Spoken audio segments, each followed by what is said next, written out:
What's going on, guys? This is Rob, and we're in Tuesday now, so I mean, it's a good enough time to talk about Thor 4, right? If you haven't seen the movie by now, it's because you don't want to. So the thing about this is we've had these little discussions over the course of different videos that we've done, right? Little moments where we've talked about it for a few minutes here and there about the idea of Knull in the MCU. And I figure, like, this is probably the best time, if there ever was one, to talk about the idea of Knull officially being in the MCU. Because while Marvel and Sony, because Knull is a Spider-Man property, Sony does own the rights to him, technically speaking. For those of you guys who don't know, there's kind of an interesting thing here. For those of you guys who don't know, when Marvel was going broke in the 90s, they sold off movie rights. And so it wasn't one of those things where they had sold off the film rights to Spider-Man and it was all the characters we've created up to this point. It was everything that's part of the Spider-Man mythos, basically meaning everything that came after that, presumably until Disney gets the rights back. Those movie rights will be owned by Sony. So when Miles Morales was created and introduced, the film rights for that are owned by Sony. Knull the Symbiote God, who was introduced in the last year or so, maybe a couple years, that's owned by Sony as well, right? So anytime a new character is introduced by Marvel Comics as part of the Spider-Verse, those film rights are automatically owned by Sony. So I don't know how many of you guys were familiar with that or at least a little fuzzy about it, but that should clear things up. But while neither Marvel Studios or Sony have directly told us that Knull is coming to the MCU, leaks, rumors, things like that have all kind of put out this information that it's a project they're working on in the background. And so I feel like this is the best time to discuss this. Now, one of the things that I do want to bring up, Ryan over at Screen Crush, which by the way, Ryan, I'm 100% serious, man. Totally down for getting lunch the next time I'm in New York. But he had a really cool video where he was talking about the idea of the Chaos King. And I do agree that would be a compelling idea. If I'm being honest though, if they were going to give us something like that, they would roll those characters together. Because in the comics, they more or less solidify that Chaos King and Knull and those guys are all just representations or avatars of Oblivion. So those of you guys who don't know anything about comics, Oblivion is really, really powerful. And it's this huge fan debate that goes on just how powerful Oblivion is, right? Is Oblivion actually the most powerful being in all of existence and so on and so forth? It's just fan speculation. Don't let anybody convince you it's an absolute truth. It's just something that fans believe to be true. But when it comes to this guy where you have different cosmic entities out there like Eternity, for example, who represents the actual physical space that the universe occupies, right? He's the living embodiment of a universe. So if the universe could get up and walk around, it would be in the form of eternity. That infinity, for example, represents the beginning of the universe to its end, right? So the amount of time that passes, hence the name infinity.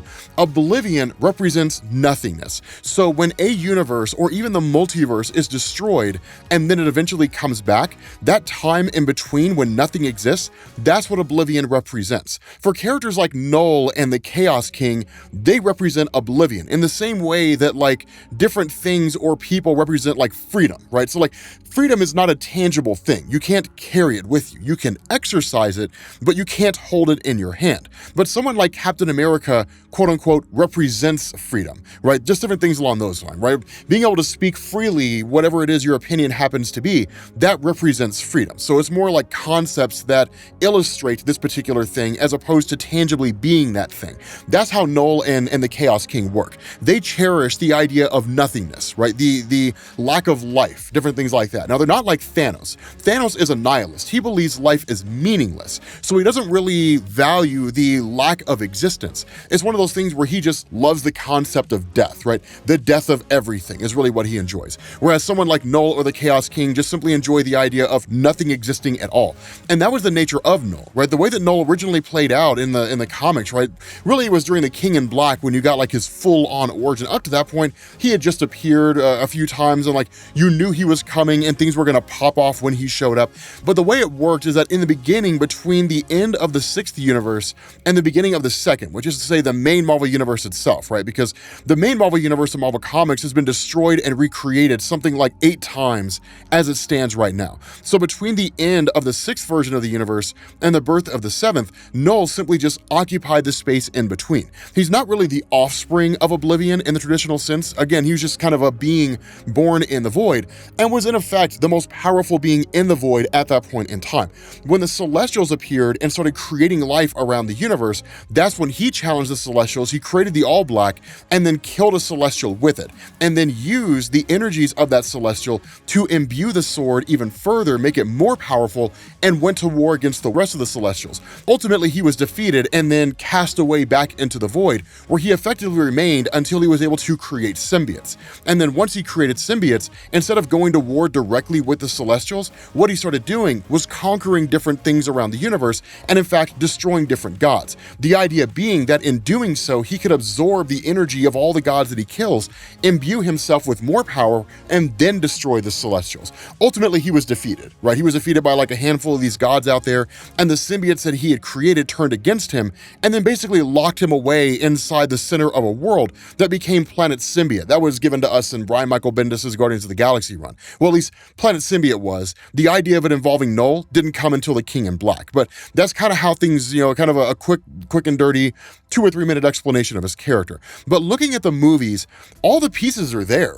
Right? Like all the pieces are in motion for them to come along and just say, yep, Knull is real. And there's a couple different reasons for that. One of the things to know is that in the comics, we're not explicitly told that Knull is a multiversal being, but it's basically alluded to. A really good example of this is the nature of the symbiotes themselves. So not all symbiotes are created equally. For example, in the Ultimate Universe, the symbiote was actually created by scientists, right? It's a genetically created organism. Whereas in the main Marvel Universe, it's biological. It's literally the living abyss. It was created by Knull. So not every symbiote across the multiverse can directly be controlled by Knull. But the significance of this is that during the King in Black event, Spider-Gwen, right, who most of you guys have heard of, if for no other reason than the events of Into the Spider-Verse with Miles Morales, that version of Gwen had gotten her hands on a symbiote. And when that happened, when she arrived in the main Marvel Universe during the King in Black event, Knull had actually subdued her symbiote, so he was able to control it. What this meant is that Knull can control any symbiote across the multiverse, regardless of what universe it comes from, even though he originates from the main Marvel Universe. So that's how we know that Knull is not necessarily a multiversal being, but can operate on a multiversal level. That is stupendously important with our discussion here. And the reason for that is looking at the pieces that are there. When it came to the sword, right, All Black, the Necro Sword, whatever you want to call it, that Gore used in Thor 4, that did not originate with him, right? It was a weapon that he found and started using. And so the very essence of that location, everything that we saw was very symbiote-like in nature. So right off the bat, that points to Knull. It doesn't give us a definitive answer, but it points to Knull, especially because the symbiote concept and Knull being the one that created the symbiotes. So then you start looking at other little things that have happened over the course of the Marvel Cinematic Universe. For example, you have the celestial head that was cut off. You could argue that was done by Knull, but I think the single biggest thing that illustrates the existence of Knull is the fact that the symbiotes themselves all share knowledge across the multiverse. And it's a very easy detail to miss, right? So one of the things to know, and to really take this into account, is to look at the post-credit scene of Venom 2. If you guys remember that post-credit scene, right? You had Eddie Brock and you had the Venom symbiote who were in that tropical place, South America. I don't remember exactly where they were, but they were wherever it was that they were at. And then when the whole spell was cast by Doctor Strange and it went sideways because Peter Parker wouldn't shut up and all that kind of stuff, and the events of Loki impacted it as well, and so on and so forth, that the hotel room and everything changed, right? And what you saw was basically this information dump from Spider-Man Far From Home, when J. Jonah Jameson had revealed Peter Parker as being Spider-Man by way of the broadcast or the video footage from Mysterio, that the Venom symbiote looked at the TV and said, that guy, right? So like right off the bat, the Venom symbiote knew who Spider-Man was. Now, Spider-Man does not exist in the Venomverse. And in fact, it's been explicitly stated Spider-Man does not exist in the Venomverse. That may change, but at the moment, there's been nothing to illustrate that he was there. There's been nothing to illustrate that the Venom symbiote knows who Spider-Man is because he's not there. And the Venom symbiote from the Venom films originates in that universe. At least that seems to be the case. All the information that we saw in Venom 1, right? They were just out there in space and they were doing their thing and, all that kind of stuff, and they were ultimately captured by the Life Foundation, they all seem to originate there. So the question that has to be asked here is, how does the Venom symbiote know who Spider-Man is, or even know that Spider-Man is a thing? And the only way to draw that conclusion is to say the symbiotes share information on a multiversal level. And in fact, this is stated by the symbiote, by Venom, in the post-credit scene for Venom 2. And that whole scene, that's why I say this is probably the single most important post-credit scene from Phase 4 going forward that no one paid attention to. That in that scene, when you have Eddie Brock and the Venom symbiote talking, they're watching that telenovela, which honestly, I kind of want to watch that telenovela to find out like what in the world was going on, because it seemed pretty intriguing. But there's that comment that's made by the symbiote that like everybody has a past. And Eddie Brock's response is, wait, so are you telling me that like, you're hiding stuff from me? And the symbiote says 80 billion light years of hive knowledge from across universes would make your head explode, right? That statement right there tells us that the symbiotes share information across universes. Who do we know out there who was a Venom or had a Venom symbiote and knew the identity of Peter Parker as Spider-Man? The most obvious answer to that is Topher Grace from the Sam Raimi Spider-Man films in Spider-Man 3. So right off the bat, we can really draw this conclusion that you have symbiotes across the multiverse. Topher Grace encountered Tobey Maguire's Spider-Man in Spider-Man 3, knew his identity. That information was shared with the entire Venom hive mind, so that when the Venom symbiote from the Eddie Brock films showed up into the MCU, it would recognize Spider-Man. That's how it knew. And so having that kind of hive mind knowledge, the source of that is Knull the symbiote god, right? Knull is the center of the hive. He knows everything they know. Now, whether or not this like solidifies the existence of Knull in the MCU is really up for interpretation, but I don't see any reason why that wouldn't be the case. And in fact, I would be shocked if it wasn't. I would be shocked if after all these little tidbits of things that we've seen, right? The Necro Sword of Gore, the Celestial Head floating out in space, the post-credit scene from Venom 2, I would be shocked if all this was given to us and it has nothing to do with the entirety of Knull at all. Now, the other big question you would have to ask is, if Knull does exist on a multiversal level, how could Knull possibly have any involvement in the Marvel Cinematic Universe whatsoever?